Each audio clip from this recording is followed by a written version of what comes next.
cuando la concepción artística de Ruiz debería llevarlo a identificarse con esa clase mayoritaria. Segundo paso, psicosociología de la clase media. Cuando Argos y el periodista anónimo eluden el autorretrato negativo y se deslindan a través de la autoafirmación positiva, obedecen a un mecanismo típico de la clase media. Su actitud frente a la película es la misma que la de los tristes tigres, que fingen ser más de lo que son para sobrevivir en condiciones precarias.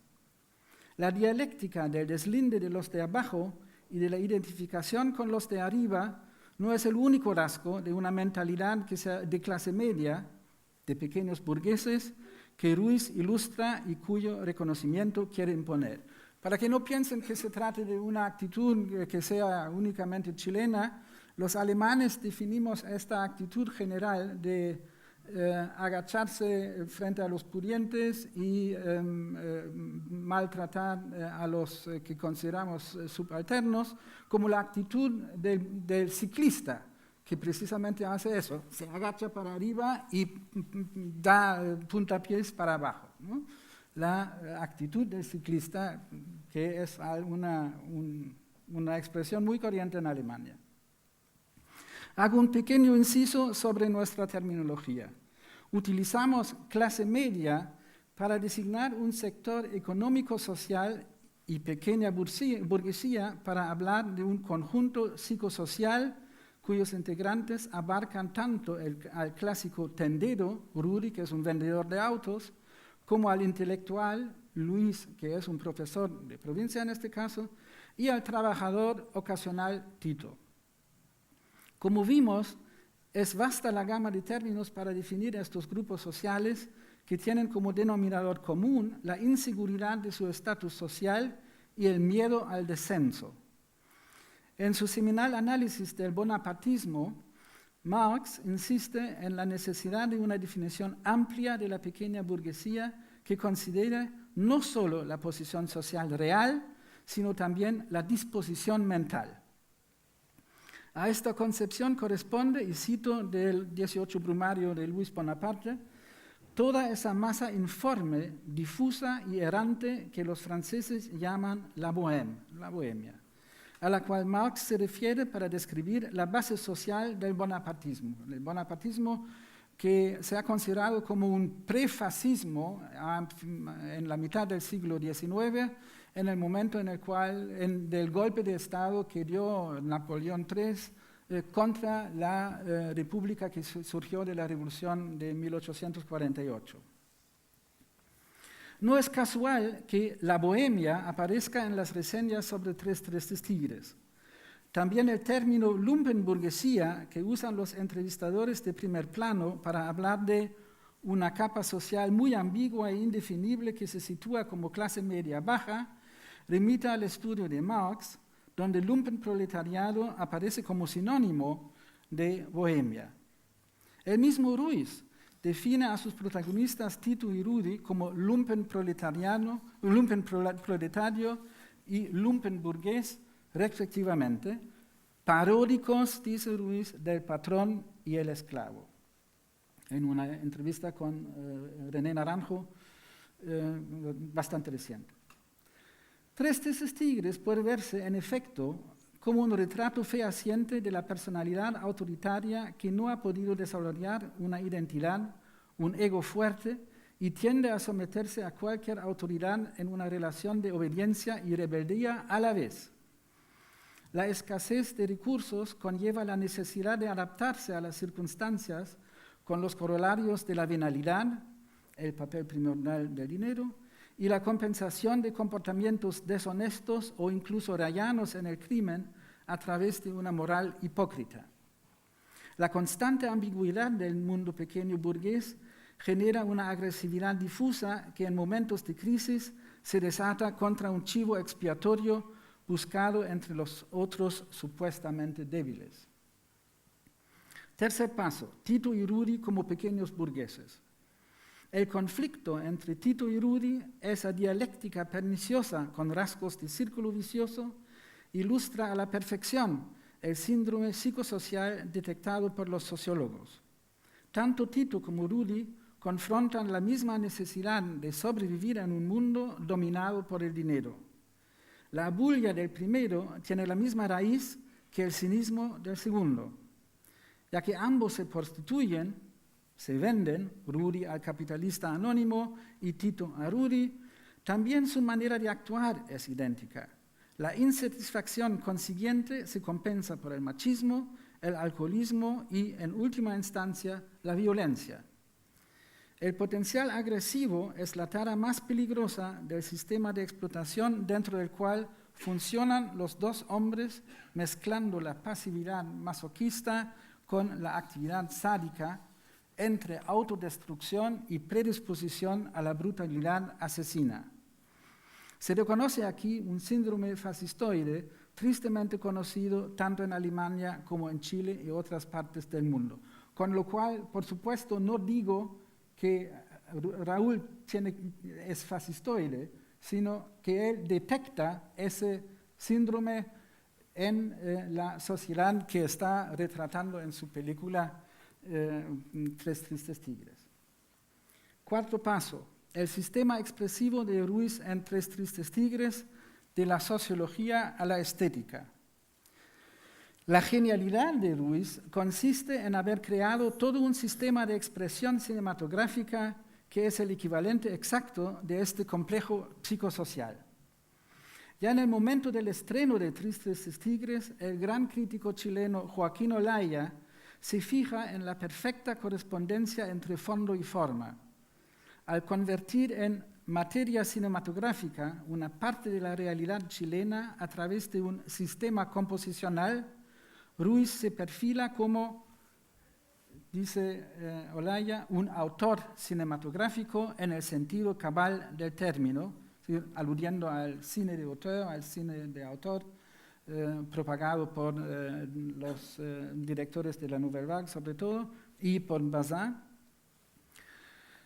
Al convertir en materia cinematográfica una parte de la realidad chilena a través de un sistema composicional, Ruiz se perfila como un autor cinematográfico en el sentido cabal del término y crea una verdadera obra de arte. 1968, en una revista que se considera como de la derecha, incluso de la extrema derecha, que se llama PEC, tal vez algunos de ustedes la ubican. A las vidas expuestas a los azares de una existencia precaria que en última instancia no permite la formación de una identidad bien definida, corresponde lo deshilachado de la trama, la concatenación aparentemente arbitraria de los eventos que impide la cristalización de un conflicto central. La búsqueda de dinero se transforma en el único centro de vidas sin rumbo. La confusión de la vida real se traduce mediante dos técnicas estrechamente ligadas, la información diferida y la inversión. Al comienzo de la película no entendemos el comportamiento de Tito, que es un efecto, como consecuencia del mandato de Rudy, causa, hasta que más tarde se nos muestra su nota en la pantalla, una nota en la cual nos fijamos en el mandato de Rudy a Tito. Es decir, inversión de la cadena normal de causa-efecto a presentarnos primero el efecto y después la causa de este efecto. Una variante de la técnica de la inversión es la repetición de situaciones en sentido contrario, sintetizada en la forma del igual, pero al revés, que también está en la película en uno de los segmentos. Más allá de marcar la decadencia de Tito, este principio de construcción da forma a la ambigüedad del mundo pequeño burgués. La misma frase que resume la moral simplista de Tito, esas cosas no se hacen, significa algo muy diferente frente a Amanda que cachetea en el segmento 4, que a Rudy en el segmento 26 cuando le da una paliza feroz, perdiendo su sentido inequívoco de la llamada al orden, porque en la última es claramente el desorden que domina. La clave de este sistema que privilegia la inseguridad y la duda, en el plano correspondería a la función crítica de la cual habló Verónica, se encuentra en lo que Ruiz llama el melodramatismo en tercer plano o melodrama al revés. Si el melodrama tiende a ensalzar la virtud, la abnegación y la resignación en un mundo en blanco y negro, la estética de Ruiz realza, al contrario, el vicio, el egoísmo y la violencia en un mundo de grises.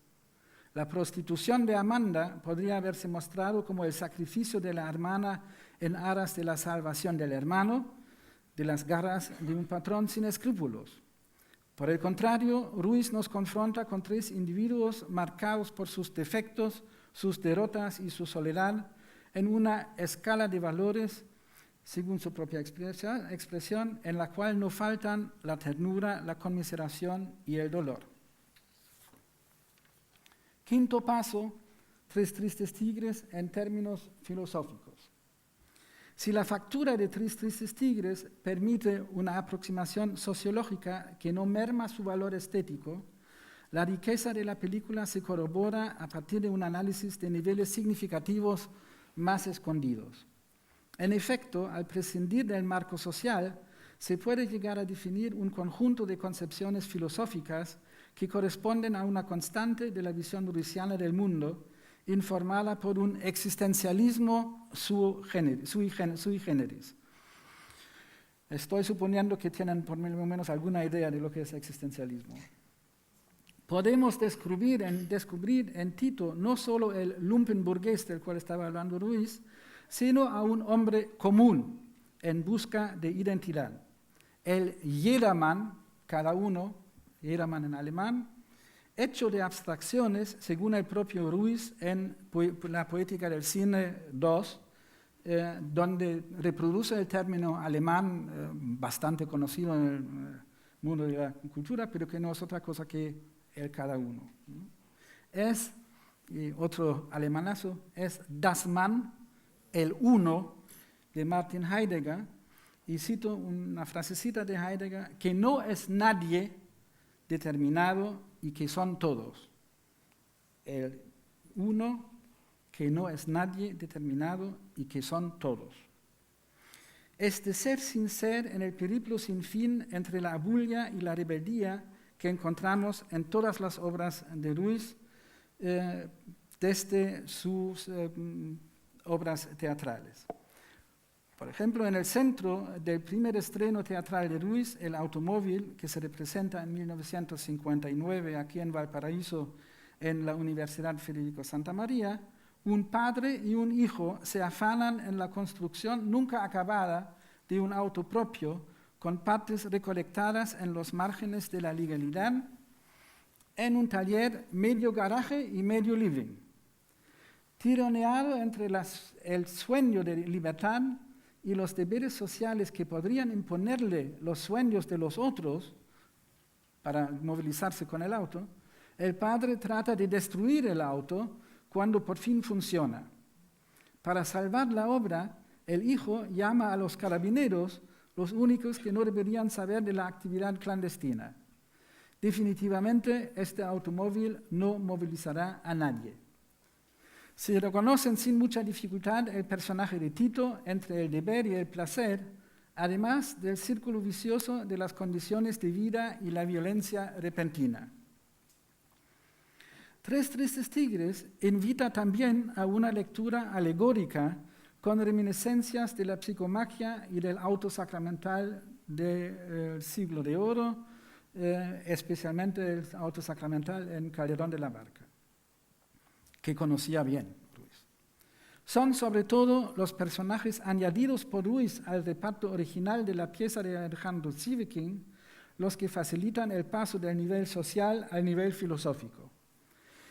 El capitalista anónimo incita a pensar por su mismo anonimato y la manera de introducirlo en una figura alegórica que podríamos llamar el vil dinero. Luis, cuyo apellido Úbeda puede sugerir una ubicuidad extraviada, se presta a la identificación con el placer. Les recuerdo que el giro irse por los cerros de Úbeda significa en el castellano clásico, tal como lo trae el diccionario de la Real Academia, que uno divaga o se extravía en el raciocinio o discurso.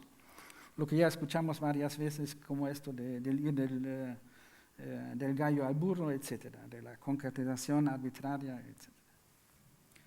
Un también anónimo inspector del liceo que sale en la película, con su coro de profesores, funciona como la rectitud, la recta provincia. La casi anónima prostituta Chonchi representa la tentación.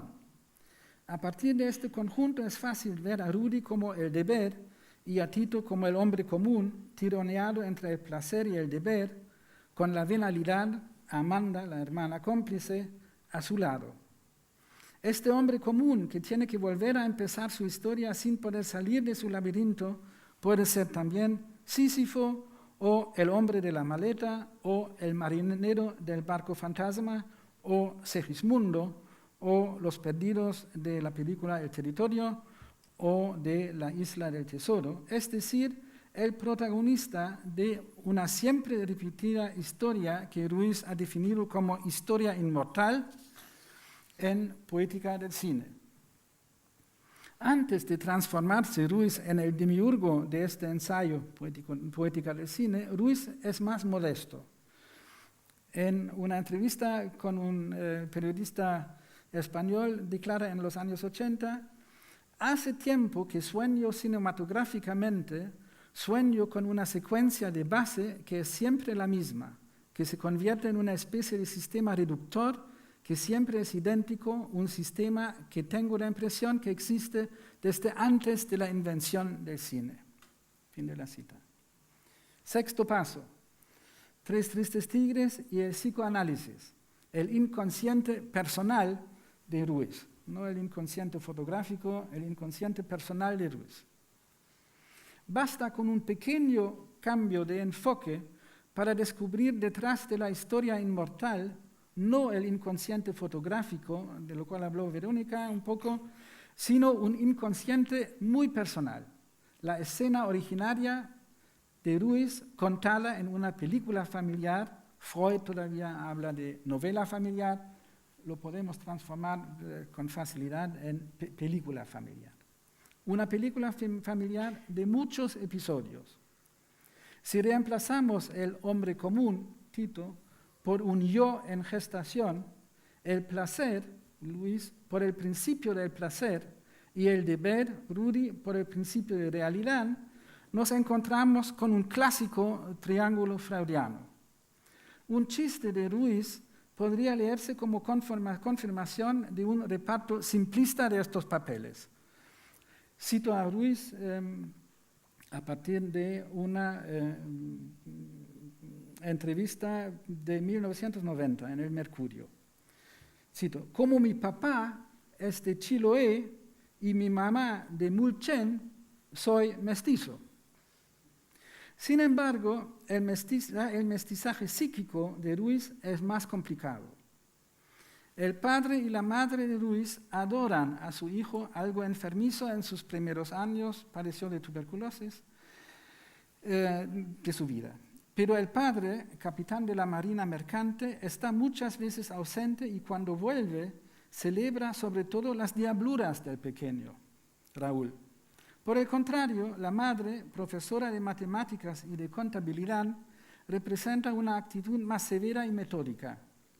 El resultado es que el niño que se mueve constantemente entre dos exigencias diferentes no desarrolla una identidad unívoca. Ambas instancias reúnen la ternura generosa y la exigencia severa, sin que exista un patrón consistente en su ejercicio. Si padre y madre pueden coincidir en la misma actitud, parece que con frecuencia se produce el desacuerdo. Por consiguiente, el yo en gestación del hijo no solo tiene que forcejear con los impulsos del ello, de los deseos del principio del placer, sino también con una instancia parental caótica que lleva a un complejo de Edipo incompleto, lo que dificulta la formación del superyo. El entre dos, descubierto por primera vez por un crítico francés que se llama Revaud Dallon, Si alguien se interesa en cómo se escribe, puede preguntarme después. Produce un, cito, niño vuelto adulto demasiado rápidamente, para siempre inmaduro. Fin de la cita. La búsqueda de identidad se vuelve interminable en la prisión de un triángulo fijo y variable a la vez. La definición del exilio que Ruiz formula en su entrevista con los críticos ingleses Christie y Code, recuerdan que Malcolm Code era un personaje de Cofralandes, la definición del exilio, pues, en la entrevista con Christie y Code, como constante de una personalidad cercana a la esquizofrenia, revela involuntariamente la escena originaria. Es como un triángulo, dice Raúl. Siempre hay dos puntos donde siento que debería estar, pero no estoy. En efecto, ya en Tres Tristes Tigres se perfila este triángulo con rasgos de círculo en rotación. La clave nos la ofrece una frase de Tito en medio de su baile de fin de fiesta con Chonchi en la boate donde Luis, acompañado por Amanda, construye un artefacto óptico. Dice a la mujer, a Chonchi, le voy a contar una especie de secreto, yo debería estar en otra parte. Vamos a ver este segmento 12 de la película de 2 minutos. Y podemos...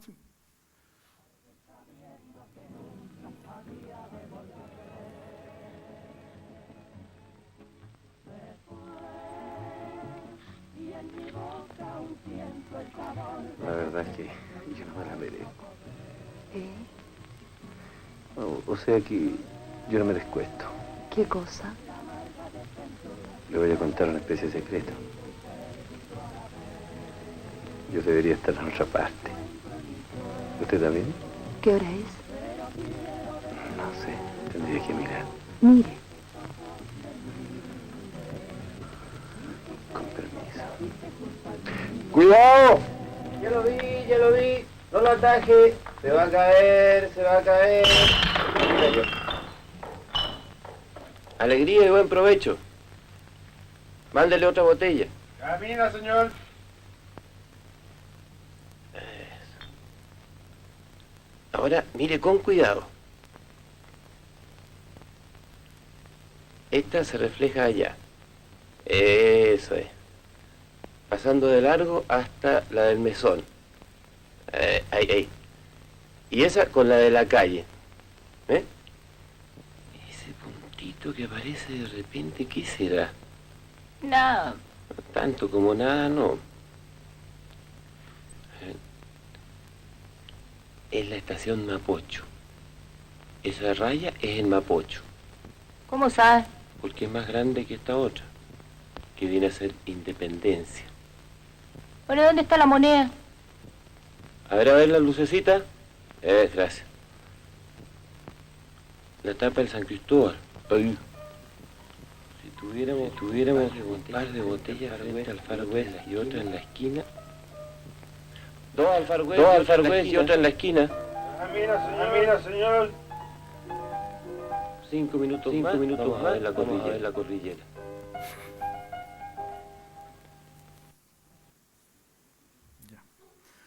Habrán reconocido a Shendaroman aquí presente entre nosotros también en este día y le agradezco mucho a Shenda su presencia en estas conferencias de dos intelectuales, como ella dice. Si tomamos el pronombre en primera persona, yo debería estar en otra parte, como cifra del yo ruisiano en gestación, el recuerdo del deber incumplido y la mirada atenta al puro juego, con las botellas ahí, marcan los dos otros puntos del triángulo.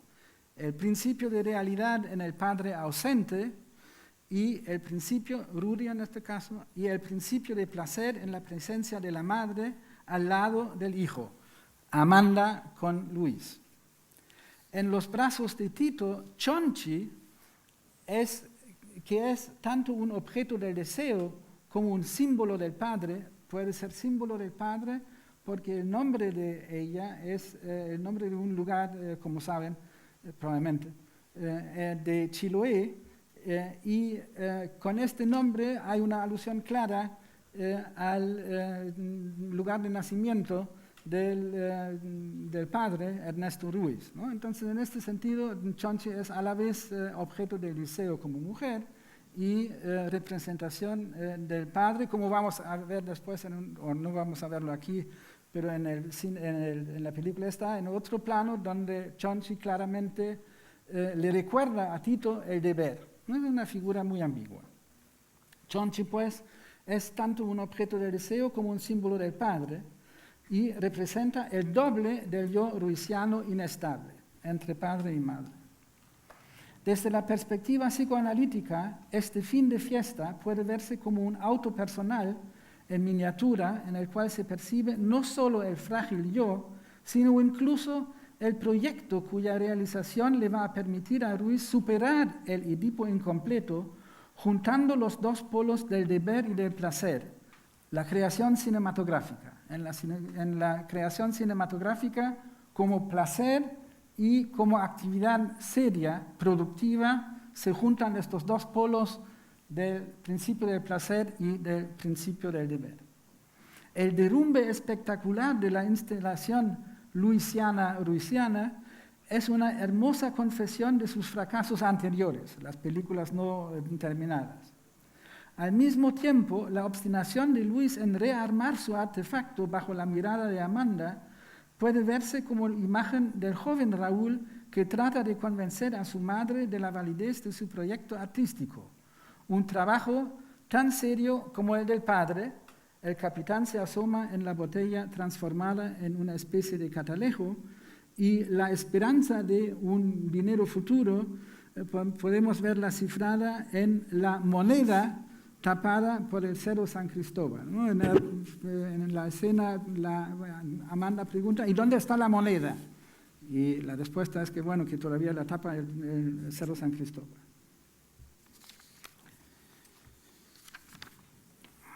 Séptimo y último paso, el hábitus y la creación original. Tres Tristes Tigres se presenta, pues, como una suma de las preocupaciones conscientes e inconscientes de Raúl Ruiz en 1968. Si se puede hablar de obra maestra, es en un sentido muy preciso, cercano al significado original de la expresión. Una obra que, en el marco de las organizaciones artesanales, pequeño burguesas, define el pasaje de oficial dependiente a maestro independiente. Con su película, Ruiz se consagra como maestro de cine en el campo cultural chileno de los 60. La elección del cine como proyecto personal tiene su origen en un hábitus pequeño burgués amalgamado con un Edipo incompleto. Entre las disposiciones adquiridas en el ambiente familiar destacan una ética del trabajo útil contrarrestada por una inclinación al ocio abúlico, producto de la actitud contradictoria de los padres. La expresión más densa de este hábitus aparece en un diálogo de Ruiz con su entrevistadora Olga Araya a fines de 1990, y cito, Olga Araya, ¿lo sexual ejerce un poder en usted? Ruiz, para trabajar, supongo yo, que sí. Araya, ¿y para vivir? Ruiz, es lo mismo. Nunca he pensado que hay otra cosa aparte de vivir igual trabajar. Araya, ¿desecha el ocio? Ruiz, el ocio es parte del trabajo. El acuerdo entre los padres y el hijo de elegir el cine para enderezar la vida del vástago bohemio promete satisfacer a todos. Los padres no arriesgan sus ahorros solo para complacer un capricho de Raúl, sino porque cuentan con cierta probabilidad de aumentar su capitalito a través de una inversión atractiva. Tengo que recordarles que los papás de Raúl y sobre todo el capitán Ernesto meten sus pensiones en la financiación de la producción de Tres Tristes Tigres. Es decir, Raúl llega a convencer con esa capacidad de convencer que tiene a sus papás, reacios en los primeros años, para que metan un dinero en esta producción. Esto se facilita porque, en efecto, la legislación del momento sobre el cine del gobierno de Frey ofrece incentivos directos a los productores en un clima de negocios que favorece el espíritu empresarial en la búsqueda del desarrollo capitalista. Además de la promesa de ganancias, el campo del cine se puede percibir en el Chile de los 60 más como una industria cercana, además de la promesa de ganancias, el campo del cine se puede percibir en el Chile de los 60 más como industria cercana a lo artesanal y menos como arte inútil. Industria cercana a lo artesanal y no como arte inútil, arte por el arte. El propio Ruiz insiste en que ejerce un curioso oficio en el momento de recibir el premio nacional otorgado a un cineasta en 1997. Dice en este discurso: hacer cine quiere decir, señoras y señores, mirar al mundo a través de una máquina o monstruo medio mecano, medio cámara fotográfica, medio bicicleta. Pero para el joven Raúl Ruiz, el cine significa mucho más que una fuente de ingresos, aunque toma muy en serio su responsabilidad económica. Este arte medio entre la artesanía y la industria también ocupa un lugar intermedio en lo intelectual.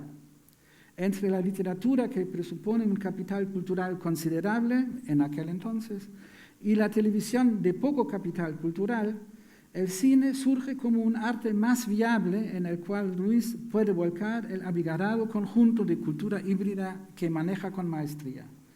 Como consta en la dedicatoria de Tres Tristes Tigres a un escritor costumbrista, Edward Bello, a un poeta vanguardista, Nicanor Parra, y al glorioso club de fútbol Colo-Colo.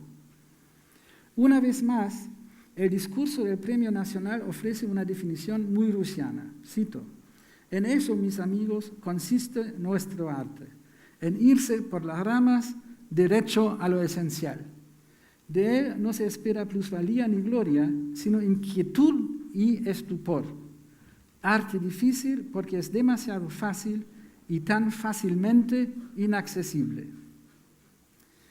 Aunque pueda sorprender que Ruiz exprese su escepticismo ante la expectativa de cualquier ganancia justo en el momento de granjearse un capital real y simbólico de peso, no se trata de una falsa modestia. De hecho, la índole experimental de su cine de indagación, la búsqueda de inquietud y estupor, siempre ha sido la preocupación mayor de Ruiz.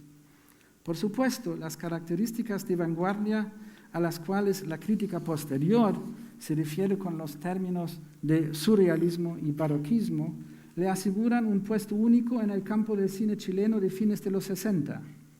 Su surrealismo lo sitúa entre el cine comercial y el cine comprometido como un cineasta individual. Pero sobre todo, el rótulo de experimental legitima trabajar con el medio de manera lúdica. El malabarismo con todos los componentes del cine implica una gratificación inconsciente al conjugar el principio del placer con el principio de realidad en un yo estable. La superación del Edipo incompleto es posible en el juego repetido y compulsivo con él. La decisión consciente de hacer cine permite activar el hábitus para la producción continua de películas que se perciben como expresión de una metafísica de lo indecidible, según la fórmula de la ya citada Christine Bussy-Glucksmann. Como corolario, una disposición mental que podría degenerar en síntoma neurótico se transforma en principio generador de arte. En un sentido concreto, las películas de Ruiz funcionan como actos de autoafirmación, autos personales, no sacramentales, autos personales en los que la actividad misma de filmar importa tanto como la puesta en imágenes continua y variada de la escena originaria. La energía invertida en la composición de las famosas 100 piezas de teatro, míticas, porque todavía no sabemos exactamente cuáles son o cuántos son, demuestra la urgencia de estabilización de un yo en gestación a través de estos autos personales. El abandono del teatro en favor del cine conlleva la ventaja adicional de satisfacer el placer de ver mediante la cámara en mano. La representación de este impulso por el objeto cotidiano de la mirilla en Tres Tristes Tigres que tienen en la portada de nuestro libro adquiere formas personales a partir del exilio lejos de Chile en figuras de niños como por ejemplo el narrador Mirón de la Isla del Tesoro, cercana al Ojo de Dios, que ya se ha citado varias veces, en la versión filosófico-poética del sistema ruisiano. Con la vuelta a los orígenes, que es Misterios de Lisboa, según el propio Ruiz, el triángulo en círculo sigue rodando, pues su protagonista es un adolescente huérfano sin identidad que inventa a sus padres. De 1968 en adelante, no hay año en el que Ruiz no filme al menos una película. En efecto, el trabajo es un elixir de vida para este perpetuo móvil del cine mundial. Cuando recién recupera su salud después de una grave enfermedad, el trasplante de hígado por cáncer, Valeria Sarmiento describe la estadía de su marido en el hospital de Lisboa con alivio. Y cito: Raúl sigue de buen ánimo. Se chorreaba nomás porque no lo dejaban leer ni escribir sus guiones, pero ya está enfocado en sus proyectos.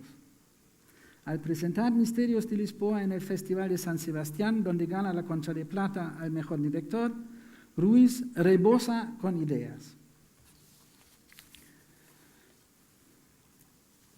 Tres Tristes Tigres ha sido finalmente reconocido como uno de los grandes clásicos después de haberse considerado durante mucho tiempo como una película esotérica y sin resonancia masiva. Es representativo el juicio que en 1976 pronuncia el tándem chileno-alemán Douglas Hübner y Edgardo Recabaren, que es un seudónimo del crítico alemán Peter Schumann, sobre el cine de Ruiz en general y de Tres Tristes Tigres en particular. Cito: la pequeña o lumpenburguesía, su propia clase, está en el centro de todas sus películas. No puede superar cierto ombliguismo, estudios microscópicos de detalles y parloteos sin fin sobre la comida, la vida y la política. Un cosmos hermético que en el fondo solo comprenden bien los que provienen de él. Es cierto que Ruiz es un pequeño burgués, pero también es cierto que su clase, la de Hübner y Recabaren, la de Cortines y Engelbert, no ha dejado de crecer en el mundo globalizado. Es posible que el reconocimiento internacional del cineasta chileno se deba a la valoración de su estética únicamente como novedad filosófica poética a través de la recepción de su obra en la Francia posterior a mayo del 68. La reacción de Ruiz, quien potencia la índole experimental de su trabajo, facilita la despolitización y el cine ojo del chileno pierde su precisión social. Lo que fue el retrato despiadado de esa clase mayoritaria, que es la pequeña burguesía en un sentido amplio, se transforma en un laberinto de imágenes surrealistas de la condición postmoderna, es decir, la realidad del intelectual desesperanzado y a la deriva, legado de fines del siglo XX.